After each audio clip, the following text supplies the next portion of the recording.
बॉलीवुड के एक सुपरस्टार की बेटी ने बताया है कि उनके साथ रिलेशनशिप में बहुत बुरा धोखा हुआ।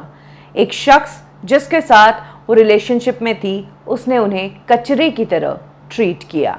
ये और कोई नहीं है बल्कि संजय दत्त की पहली वाइफ ऋचा से उन्हें जो बेटी थी त्रिशला, उन्होंने सोशल मीडिया पर अपने इस रिलेशनशिप के बारे में खुलासा किया है। आपको बता दें कि त्रिशला संजय दत्त से दूर रहती है, वो यूएस में रहती है। अपनी नानी, अपनी मौसी के साथ ही वो पली बड़ी हैं। संजय दत्त से कभी कभार ही उनकी मुलाकात होती है। त्रिशला सोशल मीडिया पर एक्टिव रहती है और हाल ही में आस्क मी एनीथिंग सेशन के दौरान उनसे किसी ने उनके रिलेशनशिप के बारे में पूछा तो उन्होंने बताया कि मेरा सबसे बुरा रिलेशनशिप वो था जो 7 साल तक चला था। हम दोनों में सब कुछ ठीक था, लेकिन एक टाइम के बाद वो जिंदगी में आगे बढ़ना चाहता था, एक अलग दिशा में जाना चाहता था और मैं वहीं ठहरना चाहती थी, उस पल में रहना चाहती थी। यहाँ से हमारे बीच प्रॉब्लम शुरू हुई जो आगे जाकर और ज्यादा बढ़ने लगी। त्रिशला ने कहा कि कुल मिलाकर कुछ समय बाद हम दोनों आपसी सहमति से दूर हो गए। ये रिश्ता कभी चल नहीं पाया। 7 साल का ये रिश्ता था जो एंड हुआ था।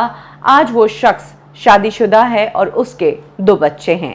ये पहली बार नहीं है जब त्रिशला ने अपने इस धोखे के बारे में बात की है। इससे पहले भी त्रिशला सोशल मीडिया पर बता चुकी है कि किस तरह से एक रिलेशनशिप में उनको कचरे की तरह इस्तेमाल किया गया था। उनके बॉयफ्रेंड को उनसे कोई फर्क नहीं पड़ता था, वो मुझसे बुरा बर्ताव करता था। मुझे लगता था कि हो सकता है कि आज उसका दिन ठीक नहीं गया होगा, कल सब कुछ ठीक हो जाएगा, लेकिन धीरे धीरे ये सही होने के बजाय और ज्यादा बुरा हो गया और इसने मुझे मेरे सभी दोस्तों से भी दूर कर दिया। मुझे इनिशियली इसका एहसास नहीं हुआ, लेकिन धीरे धीरे मुझे ये सब चीजें समझ में आने लगी।